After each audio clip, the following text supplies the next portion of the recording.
জাজমেন্টে প্রথমেই বলেছে যে appeal is allowed. Zia orphanage trust দুর্নীতি মামলায় 10 বছরের সাজা থেকে খালাস পেয়েছেন বিএনপি চেয়ারপারসন খালেদা জিয়া। বুধবার তাকে খালাস দিয়ে রায় দেন আপিল বিভাগ। একই সঙ্গে বিচারিক আদালত ও হাইকোর্টের রায় বাতিল করা হয়েছে। একই মামলায় বিএনপির ভারপ্রাপ্ত চেয়ারম্যান তারেক রহমান সহ অন্য আসামিরাও সাজা থেকে খালাস পেয়েছেন।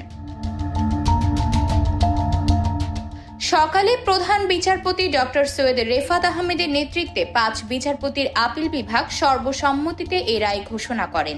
হাইকোর্টের সাজার বিরুদ্ধে খালেদা জিয়ার আপিল মঞ্জুর করে সর্বোচ্চ আদালত এ রায় দেন। রায়ে আদালত বলেছেন, প্রতিহিংসার বশবর্তী হয়ে এই মামলা করা হয়েছিল। এর মাধ্যমে খালেদা জিয়ার সম্মানহানি করা হয়েছে। দাতব্য কাজের লক্ষ্যে বিএনপির প্রতিষ্ঠাতা জিয়াউর রহমানের নামে যে দাতব্য সংস্থা চালু করা হয় তার একটি জিয়া অরফানেজ ট্রাস্ট। 1991 থেকে 96 সালে সোনালী ব্যাংকের রমনা শাখায় প্রধানমন্ত্রীর এতিম তহবিল নামে হিসাব চালু করা হয়। 1991 সালের 9 জুন অ্যাকাউন্টটিতে কুয়েত আমিরের পাঠানো বিদেশি অনুদান আসে। এই অনুদানের অর্থ পরবর্তী 2 বছরের কোনো এতিমখানায় দান করা হয়নি। 2 বছর পর জিয়াউর রহমানের 2 ছেলে তারেক রহমান, আরাফাত রহমান এবং তাদের ফুফাতো ভাই মমিনুর জিয়া অরফানেজ ট্রাস্ট গঠন করেন।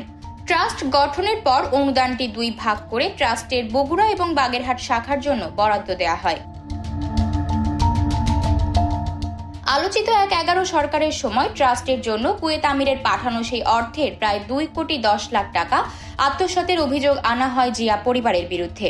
দায়ের করা হয় মামলা, যে মামলার অভিযোগপত্র দেয়া হয় 2009 সালে। সেই বছর থেকে 2014 সাল পর্যন্ত মামলার কার্যক্রম উচ্চ আদালতের নির্দেশে স্থগিত থাকলেও পরবর্তীতে গতি পায় আবারও।